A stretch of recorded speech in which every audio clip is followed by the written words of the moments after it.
ماشاء اللہ حول ولا قوۃ الا باللہ العلی العظیم۔ بسم اللہ الرحمن الرحیم، وصلی اللہ علی کریم احمد مصطفیٰ محمد مصطفیٰ صلی اللہ علیہ وآلہ وسلم وعلی آلہ الطیبین الطاہرین ولعنۃ اللہ علی اعدائہم اجمعین۔ شہر رمضان الذی انزل فیہ القرآن۔ صدق اللہ العلی العظیم۔ سامعین گرامی قدر، ناظرین محترم، شب 3 ماہ رمضان آ گیا۔ پہلے دن خواب غفلت سے ہم بیدار ہوئے، ہمیں جگایا گیا، ہوشیار کیا گیا، اور جاگ کے اب کیا کریں؟ تو دوسرے دن پروردگار کے ہر کام میں رضا مطالبہ ہے کہ میرا پروردگار کی خوشنودی حاصل ہو جائے، وہ راضی ہو جائے۔ یعنی بیدار ہونے کا ایک ہی مقصد ہے، جاگنے کا، ہوشیار ہونے کا صرف ایک مقصد ہے، اپنے خدا کی رضا اور اس کی نافرمانی سے اپنے آپ کو بچانا اور قرآن مجید کی تلاوت کرنا۔ جب قرآن مجید کی ہم نے تلاوت کی ہے تو قرآن مجید کی تلاوت کے اثرات کیا ہیں، اور قرآن مجید کیسے تلاوت کی جاتی ہے، اور قرآن مجید کیوں حکم دیتا ہے کہ مجھے پڑھو، میری آیات کو جانچو، فکر کرو، غور کرو، کیوں، آخر وجہ کیا ہے؟ تو آج تیسرے دن اس کا نتیجہ ہے کہ پہلی چیز یہ ہے کہ جب قرآن کی تلاوت کرو گے، خدا کی رضا حاصل ہو جاؤ گے، کر لو گے، اور اس کے تمام جو ہے وہ نافرمانی سے بچتے رہو گے، تو تمہیں ذہن ملے گا، فکر ملے گا، ہوشیاری ملے گی۔ ایسی ذہن و فکر جو ہوشیاری نہ ہو، مکر و فریب نہ ہو، بلکہ ایسی عقل اور فہم اور ذہن مل جائے جو نہ خود انسان کسی کو دھوکہ دے نہ دھوکہ کھائے۔ بہت سے لوگ کہتے ہیں کہ ہم تو دھوکہ دیتے نہیں ہیں، لیکن دھوکہ کھانا یہ بھی عقل کی علامت نہیں ہے۔ تو قرآن مجید پہلی چیز یہ تمہیں ہوشیار کرنا چاہتا، آمادہ کرنا چاہتا ہے، عقل کی اس منزل پہ پہنچنا چاہتا ہے کہ جہاں ہر عالم میں تم اپنے آپ میں ذہن اور آگاہی، ہوشیاری، یہ تمام چیزیں تمہیں مل جائے اور بےہودگی اور گمراہی سے دور ہو جاؤ۔ تو عزیزان محترم، تیسری شب کی نماز جو ہے وہ 10 رکعت ہے، 2 کر کے پڑھیں گے۔ الحمد کے بعد 50 مرتبہ سورہ قل هو اللہ احد ہے۔ یہ پڑھنے کا ثواب یہ ہے کہ پیغمبر اسلام صلی اللہ علیہ وسلم فرماتے ہیں کہ حق تعالیٰ اسے جہنم کی آگ سے آزاد کر دے گا اور اپنی رحمت کے دروازے کھول دے گا۔ جو اس دن کا روزہ رکھے گا، خدا اسے عطا کرے گا اس کے جتنے بال ہیں اس کے حساب سے، اسے قبہ اور گنبد، قبا کو کہا گیا کہ اس کا در سفید ہوگا اور اس کے اوپر 12,000 روشن گھر ہوں گے، اور اس کے نیچے 12,000 گھر نور سے بھرا ہوگا، اور ہر گھر میں 1000 تخت ہوں گے، اور ہر تخت پہ ایک حور بیٹھی ہوگی، اور وہ گھر میں داخل ہوگا، اس کے ساتھ 1000 فرشتے داخل ہوں گے، اور ہر فرشتے کے ہاتھ میں اس کے لیے تحفہ ہوگا۔ تو یقیناً یہ عظیم ترین دعا ہے، اور ماہ رمضان کا اثر ہے، روزہ رکھنے کا اثر ہے۔ اور آج کے دن کی دعا ہے کہ بارگاہ رب العزت میں انسان اعلان کرتا ہے کہ میرے کریم پروردگار، اللہم ارزقنی فیہ الذہن والتنبیہ وباعدنی فیہ من الصفاحۃ والتمویہ واجعل لی نصیبا من کل خیر تنزل فیہ بجودک یا اجود الاجودین۔ اللہ اکبر۔ اے اللہ، آج کے دن برکت سے مجھے حافظہ، ذہن، آگاہی، ہوشیاری عطا فرما، مجھے بےہودگی، گمراہی سے دور کر، اس مہینے میں نازل ہونے والی ہر نیکی میں میرا حصہ ہو۔ اللہ اکبر۔ کیا کیا نازل ہو رہا ہے اس میں ہمارا حصہ ہو، اور اپنی بخشش کے ذریعے سب سے زیادہ بخشنے والا پروردگار۔ یقیناً آپ دیکھیں کہ اس دعا میں پہلے آگاہی اور معرفت سے پر اور ہر بےہودہ، ہر غلط کام سے دوری کا مطالبہ کیا گیا ہے، تاکہ نتیجے میں انسان اس منزل پہ پہنچ جائے کہ اسے ترتیب وار ایک دوسرے کا وسیلہ اور سبب قرار دے۔ ظاہری بات ہے کہ جب انسان کو اچھائی اور برائی کی پہچان ہو تو ہر کام آسان ہو جائے گا، اور پہچان نہ ہو تو کس طرح اچھے کام کو انجام دے گا، اسے برے کام سے بچے گا۔ جب تک وہ پہچانے گا نہیں، نہ اچھا کام سمجھ میں آئے گا، نہ برا کام سمجھ میں آئے گا، کس کو کرنا ہے، کس کو چھوڑنا ہے۔ تو پہلی چیز ہے انسان کی بیداری، ہوشیاری۔ جو پہلے دن آپ خواب غفلت سے بیدار ہوئے، پھر قرآن کی تلاوت کی، تلاوت قرآن کا پہلا یہ ہے کہ یقیناً جو ہے انسان جو ہے وہ بد دماغہ، پاگل، جس کے پاس عقل نہ ہو، ہوشیاری نہ ہو، سمجھ نہ ہو، بوجھ نہ ہو، کیا ہوشیار و صاحب عقل سے برابر ہو سکتے ہیں؟ سورہ زمر میں برے کام اور اس کے نتیجے آپ دیکھیں کہ نبی اکرم صلی اللہ علیہ وسلم فرماتے ہیں کہ بچوں بدعت گزاروں سے بچو، جو بدعت اور گمراہی کرتے ہیں، بری بری غلط اور نئی جو چیز ایجاد کرتے ہیں، جو بھی بری روش کو رائج کرتا ہے اس کا تو گناہ ملتا ہی ہے، اس پر عمل کرنے والے بھی گناہ میں شریک ہوتا ہے۔ لہذا پیغمبر اسلام فرماتے ہیں کہ انسان اطاعت پروردگار کرے، اور ارشاد ہے ان الذین فرقوا دینہم کانوا شیبا، کہ یعنی انسان جن کی توبہ بھی قبول نہیں ہے ان سے بیدار رہو، ہوشیار رہو، وہ مجھ سے بیدار ہیں، یعنی جو انہوں نے توبہ نہیں کیا، استغفار نہیں کیا، ان کے ساتھ اٹھنا بیٹھنا بند کر دو۔ پھر پیغمبر فرماتے ہیں کہ اللہ تعالیٰ اہل بدعت کو روزہ، نماز، صدقہ، حج، عمرہ، جہاد، عدل کو قبول نہیں کرے گا۔ انسان بدعت کا ایجاد نہ ہو، نئی چیزیں، نئی تاریخ، نئے عقائد، نئے احکام، یہ رائج کرنا اصل میں جو ہے وہ گمراہ لوگوں کا ہے، یہ ہوشیار نہیں ہے، بیدار نہیں ہے، ان کے پاس عقل نہیں ہے۔ اچھے کام اور اس کے نتیجے کیا ہوتے ہیں؟ پیغمبر اسلام صلی اللہ علیہ وسلم فرماتے ہیں خذوا العفو، سورہ اعراف کی آیت کا مقصد 199 کا، کہتے ہیں درگزر کام اور نیکی کا حکم کرتے رہو اور جاہلوں سے دوری اختیار کرو۔ سورہ قصص میں 77 نمبر میں تم بھی لوگوں کے ساتھ اس طرح سے نیکی کرو جس طرح اللہ تمہارے ساتھ نیکی کرتا ہے۔ یعنی قرآن پڑھنے کا مقصد یہ ہے کہ انسان قرآن سے کچھ سیکھے، اور قرآن ہر دن پارا جو ہے انسان کو متقی و پرہیزگار بناتا ہے، اور کتنا متقی بنے ان تمام چیزوں سے ہم جانچ لیں اور پرکھ لیں۔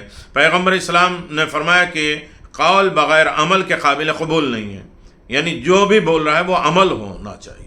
ہم جو ہے لمبی تقریریں کرتے ہیں، اس پر عمل نہیں کرتے ہیں، یا ہم آرڈر دیتے ہیں اور عمل نہیں کرتے ہیں، یا جو ہے دنیا جو ہے وہ صرف سوچتا ہے کہ نہیں سب بات صرف کر لینا، واہ کر لینا یہی کافی ہے، بلکہ اس پر عمل کرنا کافی نہیں ہے۔ تو یہ پیغمبر نے فرمایا کہ یہ نیکی نہیں ہے، اور قول اور عمل بغیر نیت کے قابل قبول نہیں ہے، یعنی کہو جو اس پر عمل کرو، اور عمل جو ہے وہ نیت کی وجہ سے ہو، دکھاوے کی وجہ سے نہ ہو، فریب کی وجہ سے نہ ہو، اچھائی کے مطابق ہو، اور وہی قابل قبول ہے جس کی نیت اچھی ہو۔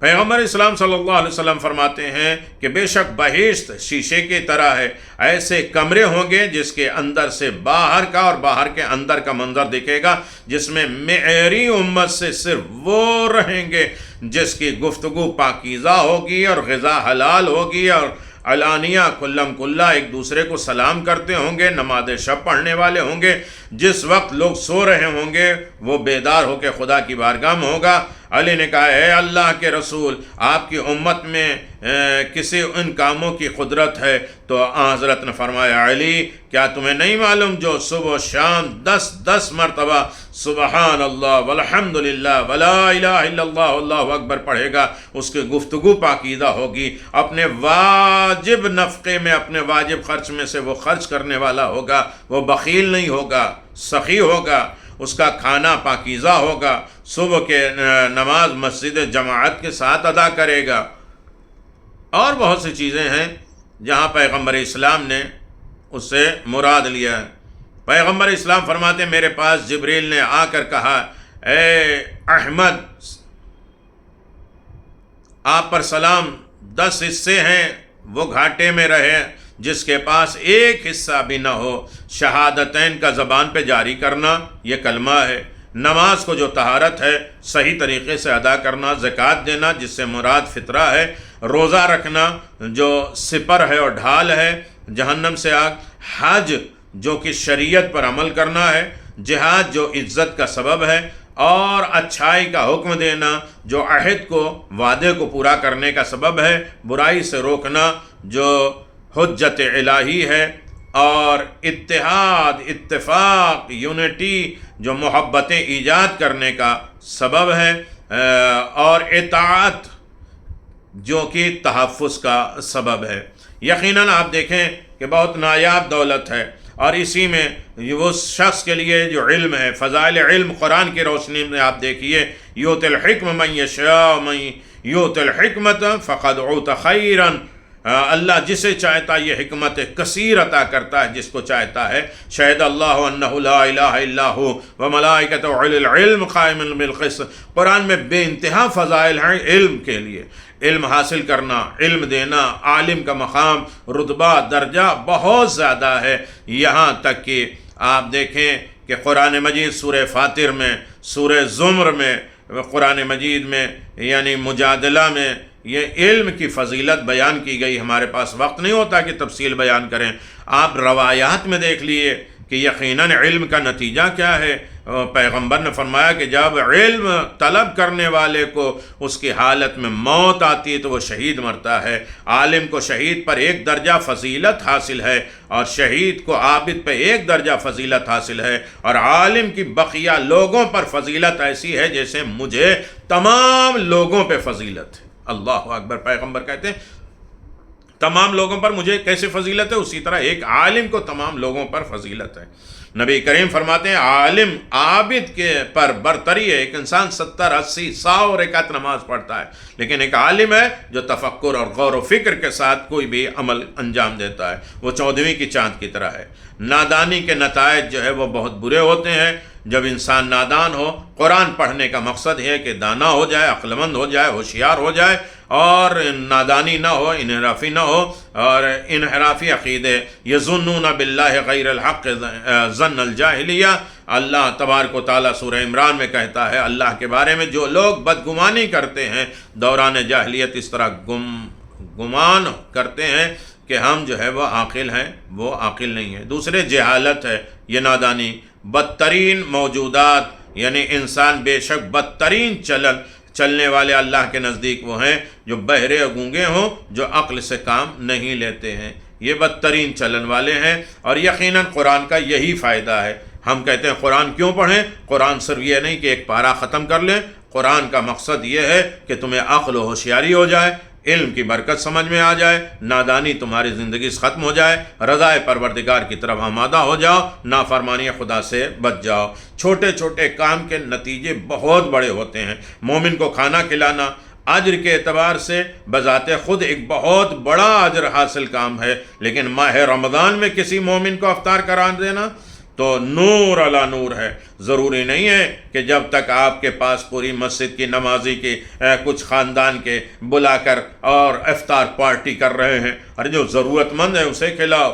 یقیناً مومن اپنی وسعت کے مطابق کھلا کر 1 کھجور، 1 نمک، دودھ کا 1 گھونٹ، حتیٰ کہ سادہ پانی بھی 1 گھونٹ سے بھی اس سے ثواب حاصل کر سکتا ہے۔ اور جو اس ماہ خدا میں راہ میں خرچ کرتا ہے تو ان کے لیے یہی کافی ہے کہ وہ شاید کلمات کے حساب سے تو مختلف ہوگا، لیکن معنی یہی بنتا ہے کہ جتنا بڑا کام ہوگا یہ اسے اسی خلوص کے نتیجے میں ملے گا۔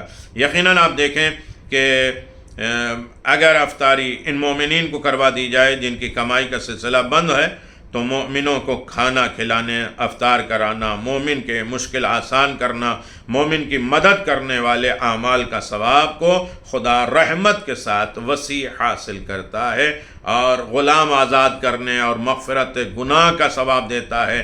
30 مومن غلام آزاد کرنے کا ثواب دیتا ہے، دعا کی قبولیت کا ذریعہ بنتا ہے۔ اولاد حضرت اسماعیل سے اور غلام آزاد کرنے کا اجر و ثواب ملتا ہے۔ یہ ائمہ معصومین کی حدیثیں ہیں۔ اپنے روزے سے افضل ہوتا ہے کہ کسی کا روزہ افطار کرنا، مومن بھائی کے روزے کو افطار کرانا اپنے روزے سے افضل ہے۔ روزے دار کا روزے کا ثواب، رسول نے فرمایا جو حاجی کو حج کے وسائل فراہم کرے، یا غازی کو جہاد کے وسائل فراہم کرے، یا جو روزے دار کو افطار کروائے، تو ان کا ثواب کم ہو نہیں سکتا، بغیر اس کو بھی ایسا اجر و ثواب ملے گا جو اس کا اجر و ثواب ہے، کم نہیں ہوگا۔ بلکہ اس کا اجر و ثواب بڑھتا جائے گا۔ خدا ہم کو سب کو چھوٹی چھوٹی نیکیاں لیکن خلوص کے ساتھ، نیت کے ساتھ، عمل کے ساتھ کرنے کی توفیق عنایت فرمائے۔ یہ ایک چھوٹی نیکی ہے، دوسروں تک پہنچائیے۔ سوچ لیجئے کہ آج ہم نے ماہ رمضان کے شب 3 کو 3 لوگوں کو یہ ویڈیو پہنچایا ہے، ان میں سے ایک آدمی بھی عمل کر لے گا، یقیناً آپ کے لیے بھی باعث اجر و ثواب ہے، میرے لیے بھی اجر و ثواب کا ذریعہ ہو جائے۔ والسلام علیکم ورحمۃ اللہ وبرکاتہ۔